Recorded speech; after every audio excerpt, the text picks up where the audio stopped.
especially in these matchups, which is why I was kind of hoping for the Pantheon. I thought that could have been a really exciting way to bust open the bot lane and let Saya go insane. Yeah. As it is, you get a similar effect to Nautilus maybe, but it will be certainly less exciting, certainly less explosive. And all in all, we're just gonna sort of look to a simple start. No funny Sion shenanigans where he sits around and follows the jungler.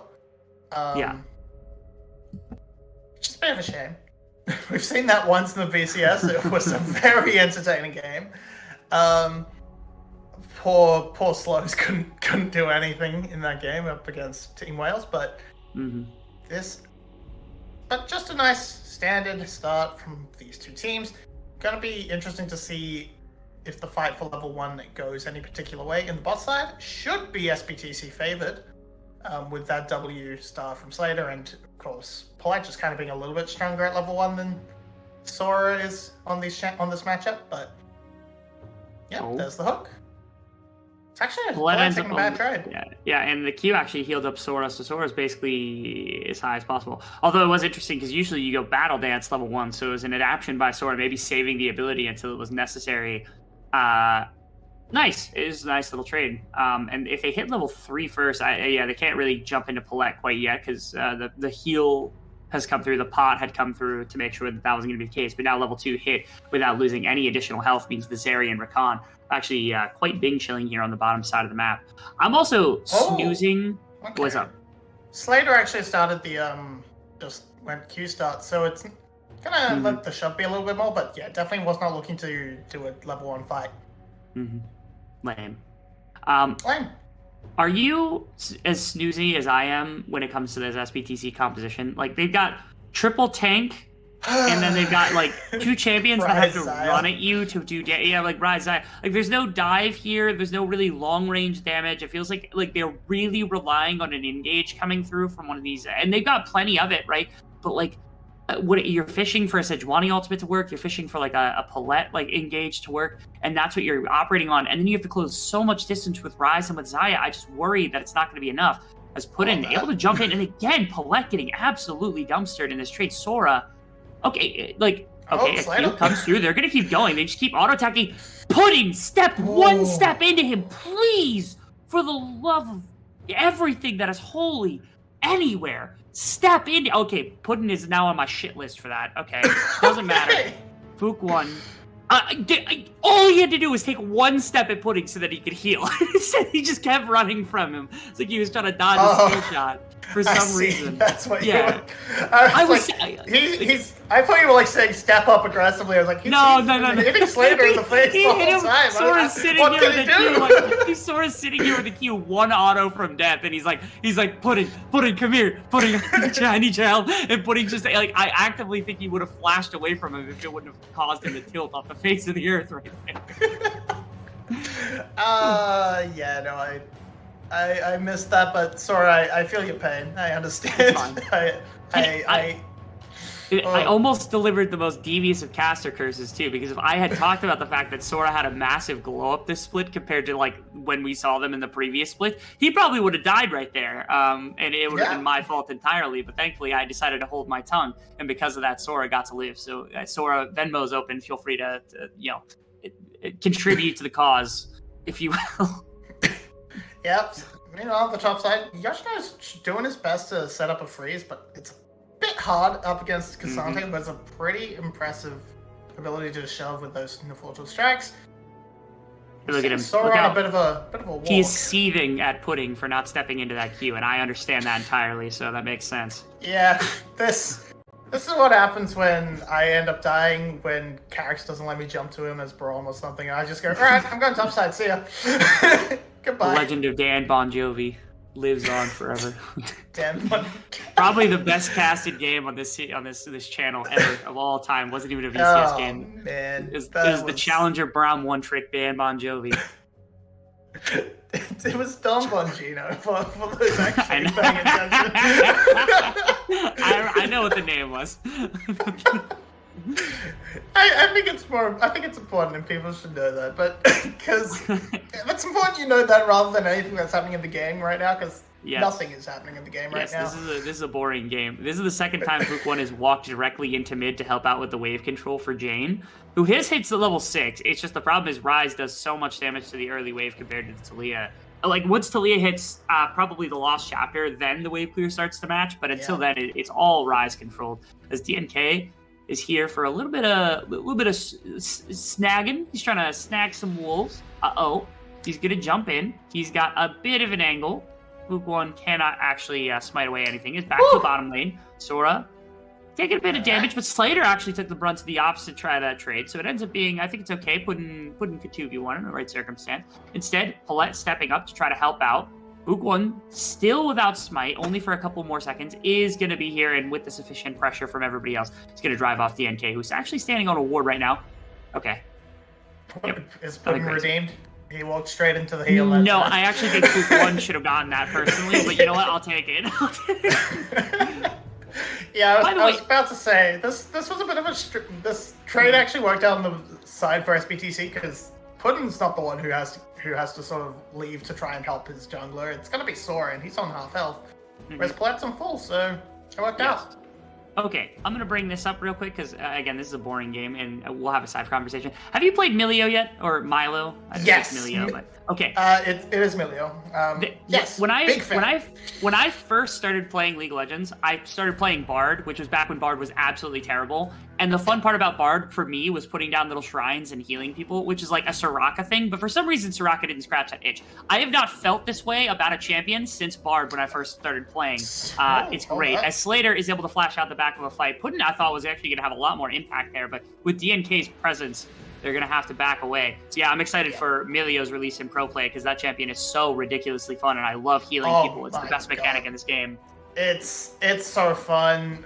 I've been dealing with Carrix a bunch, and just Milio Caitlyn is oppressive. It is so offensively rude. Ultimate from Yashino shorted a little bit as Emperor actually ulted him through the wall. Has the damage to maybe make this happen as Fook1 is going to look to engage onto Emperor. Is going to hit the E, hits the Cyclone just to barely edge it as Emperor no longer has an ability to get away, is going to go down. As that's first blood to Yashino. Insane. The Scion pulls first blood. That looked very strange coming in from just a small spectator bug there on Fook1's Flash Cyclone, but looking for the convert. There's the ultimate coming through. Key is going to save Fook1 for just a second. I don't think they're going to be able to get out of this one as there's too much CC as the Yosh is going to get brought down. Oh, no, I lied. I'm a lying man. I lied to you. Haha, pranked you, chat. Never watch a game with me before. Okay, wait, I was double lying to you. Okay, never mind. Paulette clutches this. Oh, no, wait, he gave it to Dia, too. Yeah, I thought Paulette was about to make a horrible mistake and take a free kill that should have been given to the Ryze, but nope, just enough. He plays it very extremely well. So, did Emperor engage or did he disengage with this? I was curious. Because he pops ultimate here. No, what in the world did he do? Okay, now I get it. Okay. Does go in, he does pull him back, and then he just finds himself in a very strange position. So he's in a good place to convert. But see, did he just flash on spot? He actually just flashed on the spot with that Q. Yeah. Okay, I thought it was a spectator bug, but no, Fukus just sending a message. I don't know. You just needed to, yeah. Furthermore, despite the fact that Emperor went down in that play, I'm actually really happy that SBTCE picked up the 2 kills, because Emperor outplayed Yashino beyond comparison in that topside play. It was like, Yashino missed every single ability twice over in that one-on-one, and then still won because Fook1 was there to help clean up. And that was after Fook1 ended up flashing as Emperor burned the ghost. So I was happy that punished that little bit of criminality coming out from Yashino end up getting punished. Not that he usually does that. Again, that's a very rare circumstance for Yashino, but still. Paulette is playing very patient, and despite his patience, he misses the Q out of nowhere. Yeah. It's going to be a nice trade from Puddin. We saw a lot of rotation coming around off that play as well. We ended up with Slater on the top side taking 2 plates, and actually Puddin in the mid lane taking 2 plates. So all in all, it's pretty even for the bot lane carries. There's that small CS lead for Slater, of course, but about a couple of waves. But we just need to see what DNK is up to, because he has been very active and very present in and around these lanes. He hasn't had the most direct impact. He found the return kills on the top side, but it's always felt like he's been in a lane, sitting next to a lane, and he's still a camp up over Fook, which is good work from DNK. He's also picked up a Rift Herald for himself. You know what's insane? You know what's insane to me, Mobby, is that we live in a world in which this league has played AP Sejuani not once but twice, and neither time was a DNK.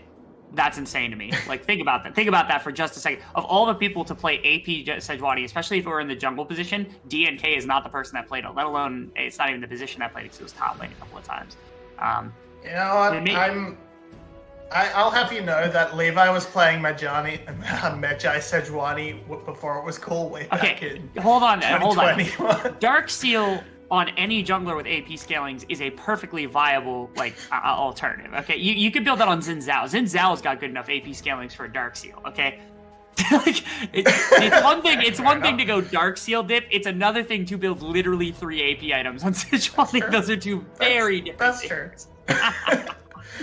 Okay, there's a dragon fight that I'm more interested in. Thank you, observers, for following our very obvious directions. Okay, that one I think top lane was more interesting, to be honest. DNK was poking around. I expected more from DNK, but DNK did not make the play happen. Okay, Dia1 is just going to absolutely decimate right there as Jane pops the cleanse. In goes Fook1, trying to find something. Follow up, can Sora get him? He actually does get him. Really well played right there. Can they get more on the back end of this one? No, DNK is going to be able to dash out, because that's a good punish. Team Flash finding a really good play right there. Now DNK not going to have a great position to put down the Rift Herald for at least a hot minute, because his mid laner is gone.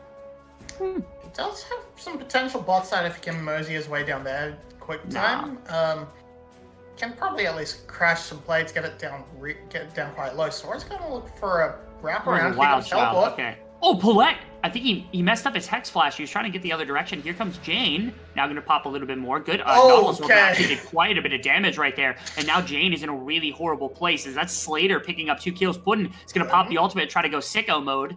I don't think it's going to happen, though. Yeah, not going to. Instead, just going to kill off Shelly. And they're probably going to lose bottom tower for this, because that was a very bold play coming out from Team Flash. Yeah, Jane just committing really hard on that Weaver's Wall, but a beautiful interrupt from Polite and comboed with the ultimate from Slater. Welcome back to top lane. They can kill Emperor again.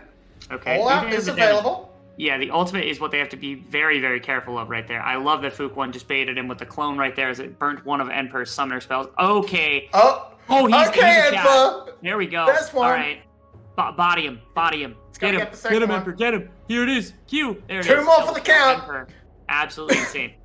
The count. We're not counting this year, Mobby. He only has like 4 this year, something like that. Shut up. We are always counting. I'll have you know. We had a graphic, an official graphic by the VCS. All that thought is.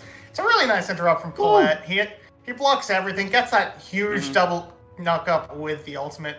Yeah. Kind of just unfortunate positioning from Jane there, and Slade is able to pop off. Puddin just kind of sidelined, has to watch the whole thing unfurl. But I'll have you know, he's near the top, Mr. Emperor. He's like 2nd or 3rd Still? in this split. Yeah, he's behind. Really? There have been a lot of solid kills. He had like 95 the one split and wasn't even number 1. Okay, here's a team fight. They're going to be able to get on top of Emperor, who's in a really rough situation. Can't find it. Sora now into the back line finds a good dive onto Slater, and a little bit of front to backing still going on. See if Puddin can actually put out additional damage. This is a 1-for-0 right now. That's Rise, DN1 finding a bit of a root, but nothing else. And I don't know that they have the forcing power to be able to continue in this path. Yashino trying, he's like dodging hooks that aren't coming his way. Yashino, do you think he's going to turn into Hook Cube? He doesn't have more than a couple members. You got your whole team. He's in Paulette's head. These are former teammates. He knows he's won a split alongside this SBTC bot lane. He is just, he knows that the hooks could come at any time. That he knows. It's not going to happen. Yeah, buys them a little bit back as Team Flash reduces the gold lead to only 3K. It was about 4K a second ago. And DNK, if he gets the Rift Herald, will actually salvage a little bit of this. This is the we are way in the we're on the way back machine right now, Mobby. This is Emperor underneath the top tower with the solo kill. Okay, so how many does he have this year? Because I feel like Emperor has not been solo killing nearly as much. He's got about 17 before this series. So this will bump him up to 19. Pog. Which is a lot. It's by no means his rate from summer. I will concede that. But he's 1,300 solo kills is going to be a hard one to match for sure. Yeah, for sure. It doesn't help when you have when you don't have that fun Kia game where he just gives you 6 on a silver platter, that sort of thing. It's a fun one for Emperor though. Yeah, honestly, a more interesting stat would be solo deaths in this league, because that probably happens a lot. We're not as criminal anymore. 2 years ago, that stat probably would have been off the chart, but solo deaths here it's gone down at least a little bit, probably, assumably. Could be wrong, but maybe that's the case. Yeah, I mean, the fun thing about the VCS, the top lane is you have to understand is. There are 4 top laners with over 10 solo kills, and then Yoshino and Kiai are sitting there at 9 and 8 respectively. So just missing out. Top laners just like to fight. They just like to fight 1v1s. And then it's all about the practice, you know? There we go. Sora gets a good knockup, double knockup, triple knockup, all onto DNK. DNK just got CC'd to absolute oblivion as he's going to fall. Now the Dragon going to be falling into the hands of Team Flash as their second of the game. We are at 17 minutes with only our second Dragon. We're in for an 85-minute game here, Mobby. This is unwieldy. Yeah.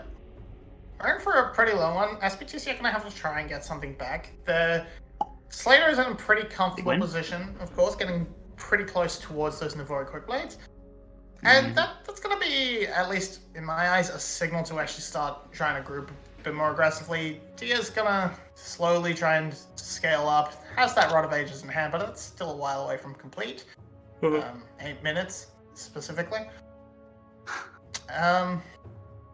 So it might just be a little bit of time where SBTC feels they don't need to contest these early Drakes. They can sit quite comfortably, and especially with how delayed it's been, they can sit quite comfortably and wait for Drake number 3, Drake number 4 to actually start bothering with actually meeting Team Flash on the field of battle. I've never been bothered to do that in my entire life, to be quite honest. So I'm sure they're not that pressed about it right this second either. Yeah, okay. That's experiential. Alright, everyone. If we hit a donation goal, we can send Rebel to Vietnam where he can fight the entirety of Team Flash. I would be happy to do that. I feel like I could. I don't know that I would win, but I would definitely do more damage than you would imagine that I would. So that's the important part here. I have to imagine that Yoshino is just jacked, and outside of that, I probably have a good chance. What would really happen is, like, out of nowhere, like, Sora would just be like an Olympic level, like, fighter of some sort of a fighting style, and I would be like, okay, well, my bad. What is our donation goal for that, by the way? Any amount? I think that makes sense. How much is a flight from America to Vietnam? I'm gonna go ahead and say too much is what I'm gonna say. Yeah, probably. It's well without our budget. We could pay us anything. That's a content bit, though.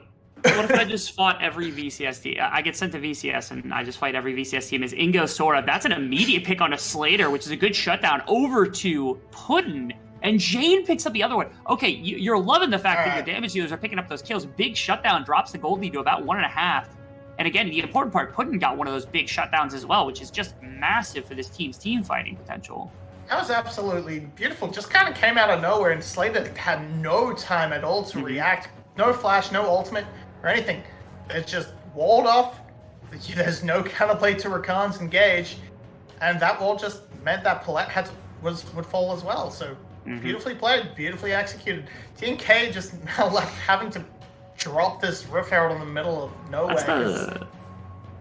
That's Shirley just committed to nothing. bouncing between 2 minions in the tower now also, which is pretty funny to actually watch. I believe that is Shirley hitting the griddy, folks. We've never seen Shirley hit the griddy before, but you just saw it live on stream, which is pretty cool. But the important bit of this information is just that, like, again, they're crashing in mid lane. I didn't think this was going to get much because I think DNK tried this earlier and it didn't actually get much. But they were able to get a little bit of pay dirt as they crack mid tower, which is a valuable tool. Get some gold back as well. Back up to about a 1,500 gold lead. It's bounced between 1 and 1,500, something like that, depending on where the waves are at. But a bit of gold back to SBTC. And again, the mid tower cracks means a lot more potential for kind of being able to shove up the mid wave. A lot more punishment to be had around some of the neutral objectives, especially with Team Flash having 2 dragons. That's a big thing to consider. Yeah, I do like this adaptation from Puddin to go quickly for the Renards to just try and match that push, make sure they can sort of counterbalance this Rift Tower push, the lack of pressure they've had in the mid lane, being able to match Slater's wave clear, which it does mean in an immediate fight, Slater should be doing a lot more damage, but can we, like, you're not going to lose as much position at the wave.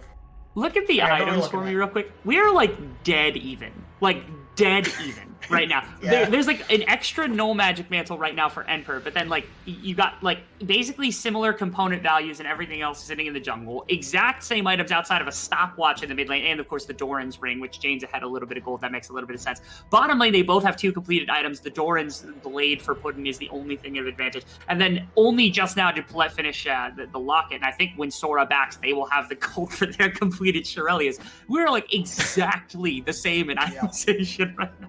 This doesn't happen that often. Yeah, I mean, when you run it down, the list, you're kind of realizing when you run it down, yes. When you look down the list, you're kind of realizing, oh, okay, that 800 gold is sitting on the Nautilus, maybe. He's picked up some extra CS along the way. I don't know. Who got turret plates? It looks like Emperor pulled some turret plates. Maybe that's where it was. There's like a couple of turret plates. There's probably a couple hundred gold sprinkled on like gold in that null magic mantle, you know. Yeah, it's sprinkled into Emperor, sprinkled into Paulette, but it's not in the places you need it to be. And again, the important one is to me, again, James probably had a couple hundred gold over top of the Rise, which is a very important kind of caveat to a game like this.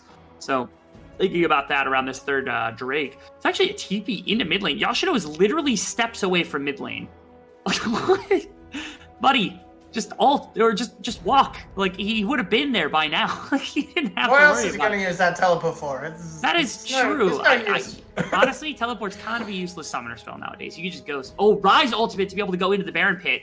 They're going to challenge for it. Okay, they need everybody. They just got to go now. Okay, this is what the TP would have been for. It's absolutely necessary. Here we go. Jane going into the pit as fast as possible. Jumps out right around the pit. That is a big knock-up. A lot of damage, but they're just going to be able to grab the Baron and walk out the other side of the map. Okay, Yashiro tries to find something big ultimate to be able to catch Emperor. Maybe not even going to catch Emperor. They have to do something. They either commit to this fight or turn around and go for Dragon immediately. Sora on the wraparound. Okay, they're pushing forward on the side of SBTC Esports more than anything else. This is wild to me. Okay, they're going to go under tower. They're trying to push the wave. Go to Dragon, please. You don't want to lose Dragon too. Nothing's going to happen. Okay, Puddin's fine. Going to find his way into the mid wave, but okay, teleport. You can't get the Dragon now. Absolutely fumbled. Emperor can just corral Team Flash while DNK makes his way to Dragon. Emperor's going to take some damage, but you know he's fine. What do you do? Nothing. That is a fumbled play by Team Flash right there. And again, I don't know if you've ever seen the short videos of like Rise players all into the same song where like it's just them doing like wacky things or getting solo kills. And that right there was another one of those moments where like you could submit it to them and they probably chop the same song over top of it, where it's just a Rise ult directly into the Baron pit, and then what are you supposed to do? Dia1 getting wrapped around on here. Fook1 might have to pop the Cyclone just to try to find something. Nope, Sora's going to do it instead. He is able to find him way underneath the tower. Nice. What are we doing? Oh, no! Okay. Almost disaster striking. If there were more members of SBTC Esports here, that would have been disgraceful from Yashiro to disrupt that Jane seismic shove into the rocks. That could have been really, really bad, as That's another pickup. Okay, that time it was Emperor charging the W. That was really, really good. Okay, Ultimate actually to deny Sora anything else. Emperor's so good at this champion. It's kind of ridiculous. I seem to remember the beginning of this play, he didn't have the most success on it. No. That was pretty good. And the trade-off of 2 top towers here for Slater getting the bottom tower with the Baron buff. Yeah, he's certainly leveled up on this Cassandre. Oh, there he's overstepped quite a bit. He's gonna try and do something with Puddin, but I don't think he can really. You don't really have enough work in there. Team Flash do overall come out well ahead on the play. They pick up 2 kills, they pick up 2 towers, and they just trade it for the 1. It's a +7 Baron power play. +23. They literally are at the same gold value. They're at 800 gold advantage. This is unreasonable. Unreasonable. What happened in this game? This game, they're losing a small amount of gold. It's not going to matter. Mid tower going down would mean the end of it, so the Rise Ultimate's there to defend it. It's just, we're going to stay in purgatory forever. It wasn't even the 3rd dragon going to Team Flash we could pressure for soul points either. No, of course not, Bobby. We don't get that kind of leisure in our life. Instead, we have another 20 minutes of gameplay to get through before we get to anything exciting between these 2 teams. No, and this is, it's just silliness. We saw it. I mean, if we get to go back a little bit, no, we don't get to go back a little bit. Nope, of course not. Something. So what we are going to see is SBTC finally going to actually get something resembling a substantial gold lead with this tower. Nope. It's gonna be a gold lead. It's gonna be a little bit Puddin and not able to put it together, but we're just okay. All right. Sit back. 2.5 minutes until an objective. Nothing should happen in that time. So we need to see where the teams actually prioritize.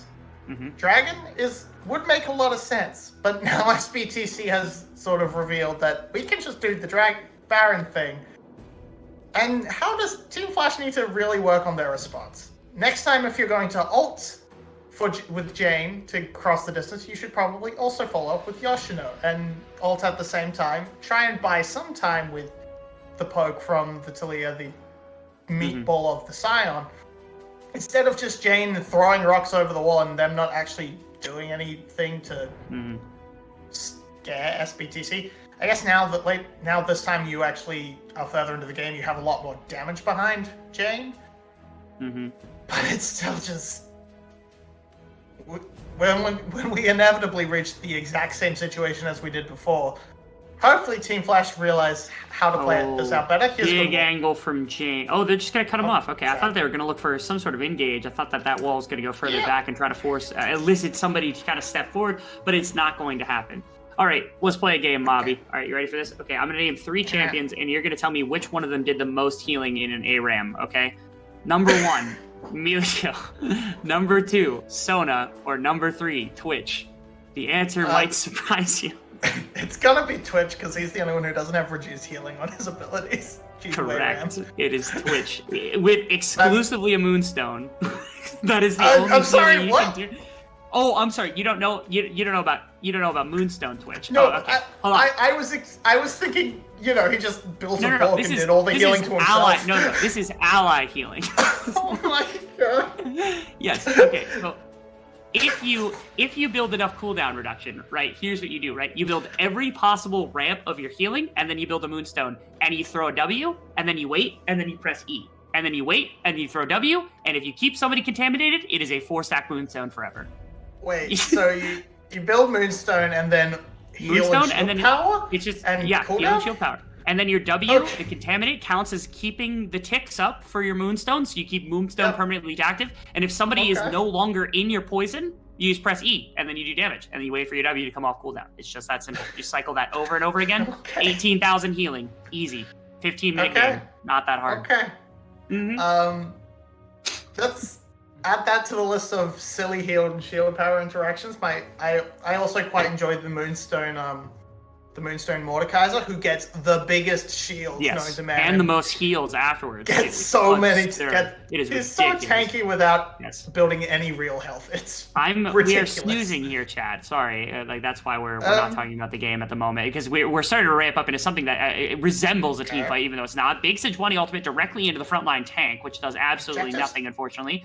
As we have objectives on both sides, the Baron and the Dragon, both are available here for the two teams. The Radiant Virtue is going to heal up a bit of the damage taken by SBTC Esports. As ultimate-wise, nothing was burnt from Flash. There was a lot burnt. It was, I said a lot, but it was just the Sejuani ultimate, so it's not that crazy. I like this a lot. Sending Dia to just clean up the Dragon solo, because he can instantly join the fight with his Realm Warp. Team Flash needs to find the engaged Soras, but they're unsure about whether they want to go to Baron because they know Dia's not there. Yeah, they kind of want to turn, so they're just going to lose the Baron and lose the Dragon rather, and not actually be in a spot to threaten this. Yeah, they're getting fandangled around a little bit here by the side of SBTC Esports. As SBTC does a much better job of, okay, they've got the Rise, so they can always come into the fight, but that's what happened last time. Now they're going to be pushing mid-wave. Now they're starting up the Baron. They're going to see if they've got the damage for it at some capacity. That's an ultimate.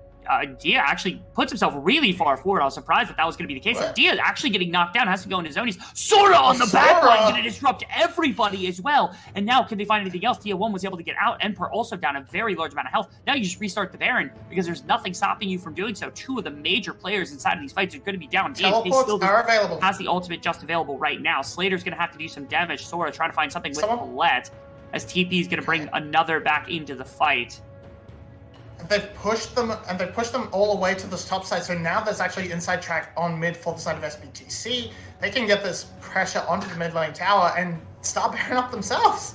How did Flash not take control of the Baron pit here? I feel like so many ultimates, so many things have been burnt by SBTC Esports. They took so much health off his team, and yet here they are, still having to fight their way back into the Baron pit, as it's a 4v5 right now. Emperor coming from the left side. Yoshino dumps the ultimate for no reason, and now no ultimates remaining on the side of Team Flash. As SBTC Esports somehow get away with highway robbery, highway larceny somehow. I don't know how. I just needed a different word to describe what they got away with, because it was ridiculous right there what just happened.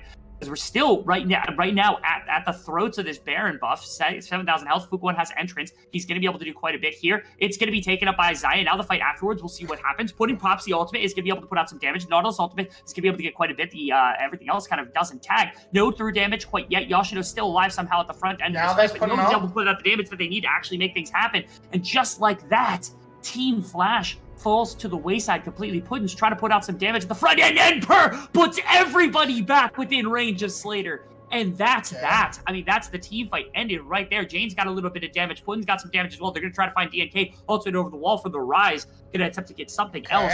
But it's not going to happen. I don't think Jane is not quite going to be able. Maybe the Leandries? No, it's not going to kick down Slater. Show us Slater's health. Thankfully, we have this wave to look at. Look at the damage in this fight. Look at that. And Puddin, I don't even know if he actually had the ultimate for most of it. Okay, no, he did. It just How did Sora die without doing any damage here? Wait, actually, okay, yeah, no, Puddin has his ultimate up, and it just doesn't feel like it's doing all that much on the bounce damage yet, but they just don't do it. I don't think Sora actually had his ultimate up. No, he didn't. I think it's makes a lot of sense, but yeah, Emperor just turns that team fight around. It's kind of a miracle Puddin stays alive as long as he does to do a pretty significant amount of damage to SBTC, but very much so, yes. You can't get away from the Rise route. You can't get away from Slater's follow up. It's so close. A centimeter closer from Jane, that would have been a nice shutdown onto Slater, but yeah. And I think that was a bit of a brain fart situation, because if you throw the E at Slater, Slater dies there, like almost certainly, especially after what we saw. But like even without the necessity of hindsight, it feels like throwing the E towards Slater would have been the optimal play to try to get Puddin out of dodge, or at least get a trade kill of some kind. And yet it was thrown at the Rise just as a deterrent of some kind to keep them away. Again, Team Flash, it felt like they won the first version of that fight. They twice in a row took engagements that they were winning in, against the side of SBTC Esports. And it was only once SBTC Esports dragged them down to their level in a third different bout around the Baron buff that they finally lost that fight. Again, at that point, I don't even want to blame Sora, because Sora had been playing some immaculate League of Legends and just didn't have the cooldowns to contribute to that fight in the slightest, because everything had been burnt the fight before. Like, he found a dirty ultimate to be able to disrupt the entire backline. And again, it's Team Flash. I don't know what their problem is, but they are so close to winning fights and just cannot seem to get it at the last moment. Yeah. It's just the small things. Like, that fight might have been actually so much different if Yoshino had that unstoppable onslaught to just, even that 1 second knock up onto someone in the front line, give Puddin a little bit more ramp up time, give him a little bit more space. Maybe you make Enper get low enough that he can't do that and move forward and knock the whole team in. Cool. Still have some Baron time left. They are going to pick up that 1 tower with it. It's not the biggest Baron in the world, because there was so much fighting that took place, but it has given up a nice sort of spin in timing to fall straight back onto this dragon. This time Team Flash should be in position to set that up. And now Seri has 4 items, so he can do a lot of damage to Enper and DNK now. But Slate is full build, just quietly, just casually full build. Casually full build. Out of fairness, the Guardian Angel doesn't do a ridiculous amount for your damage. It is mostly just for second life, so in the right circumstance, it's not going to be... like, if you pop that Guardian Angel, it suddenly becomes not full build anymore, which is one nice thing, but that's assuming you can kill Slater, which is just not going to happen. What is going on right now? They just leave. Jane went to the top lane, so Flash had to leave the pit because they couldn't fight 4v5 because Jane doesn't have teleport on the Summoner Spellbook, and so they try and push down mid, but they can't push a tower, and that gives SBTC the ability to push down bot lane. They shouldn't be able to crack the inhibitor, given Jane. Hey, can we consider? That's just freebies for SBTC.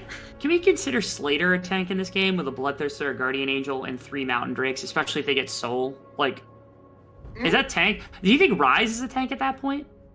I mean, Ryze might as well always be a tank, given the Seraph's Roller.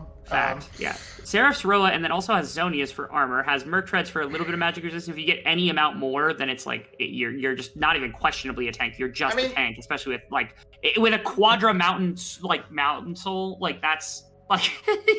Unironically, you might as well. You're probably better off selling those Zonius and dropping in a Frozen Heart in there for Dia. I gotta see what he's gonna go for now. Probably wards. I was thinking maybe an needlessly large rod to try and get towards that Rabadon's, but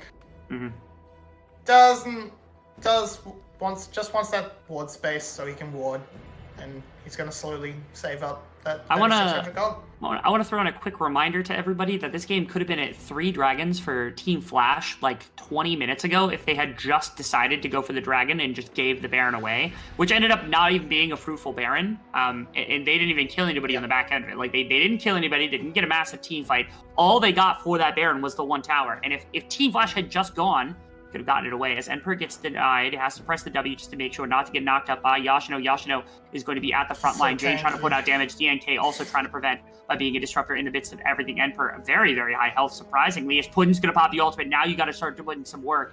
Got to start hitting some members if you're Puddin right here. He hasn't been able to do it great. Featherpool is going to do a lot to the front line as Paulette and Enper both getting driven out. But again, SBTCE, how are they kiting out of these situations? It's like none of them can take damage. The second that they don't want to, they just pull out and are immediately gone. Sora finds a good knockup. Puddin's going to try to shift up to the top side to fight to find out Dia 1. Dia 1's going to flash away to make sure no damage comes through. And again, SBTC, despite getting caught out, they just don't die, Mobby. They just don't die. They have 3 Mountain Drakes. They have 3 tanks. They have so much defensive stats. Puddin has nothing left in the tank. Yoshino's going to teleport back in. They might find Paulette. Paulette gets picked. Okay, Paulette is going to die. Now Jane Baron. has a really good possibility. Baron almost kills Enper, if not just outright kills Enper. Great use of the W right there to prevent the CC from coming down, because the Jane shove would have been an execute onto Enper right there. Now they're on Baron. Now they have a chance to kind of crack this game back open. Let's see if SBTC has more miracles amongst them We do not know. Nice shove is going to find something. Now damage. Again, they're concaving, but they're not able to get anything else. And they're not on the Baron buff still. They're still not committing to the Baron, as they're just going to bail right now. But then SBTC steps back in. Slater's full health. Dia's full health. Like, you don't care. Like, you have to take the fight now. Sora's going to try. Pops the ultimate. Doesn't get anything. Nice seismic shove once again. But nobody's there to follow it up. Nobody's there to find anything. As DNK on the front line, just trying to put some additional damage. There's Fook 1 into the back line, trying to find something. Ultimate's going to be popped by Emperor to make sure things are going to go in. Fook 1 now in a really bad position on the other side of the fight. A trade 1-for-1 mid laner for mid laner. Slater's trying to pop off right here, right now. Ultimate gets popped to try to get something. Puddin is going to be able to flash in and find something. And I don't think Puddin's going to have the health to actually do anything on the other side of the fight, as Jane's going to be able to find a little bit more. And Slater with the Feather Pool is just going to win the fight. Jane trying to escape now to the best of his abilities. Does he have the damage? The Ender's not going to be enough, I don't think. And yeah, Slater carries the back end of that fight. It was so long, but finally SBTC Esports able to come out on top. That might be the end of the game right here, with the bottom lane shoved in as far as it is. It's such a long back and forth, but Slater's able to stick around through it all. They've got the wave, they've got DNK and Palette to tank if they so desire. This should be the game. Sora, can he do anything? Not really. He doesn't have the ultimate, and Palette's going to make damn sure he's not going anywhere. Yes. That's just that for the side of Team Flash. They're just going to auto away at the tower. Again, so many times SBTC Esports feels like they lived through fights that they should never have had the ability to live through. 40 minutes into the game. We were 5 minutes short of our projected time here, Mobby. That's unfortunate, but one way or another,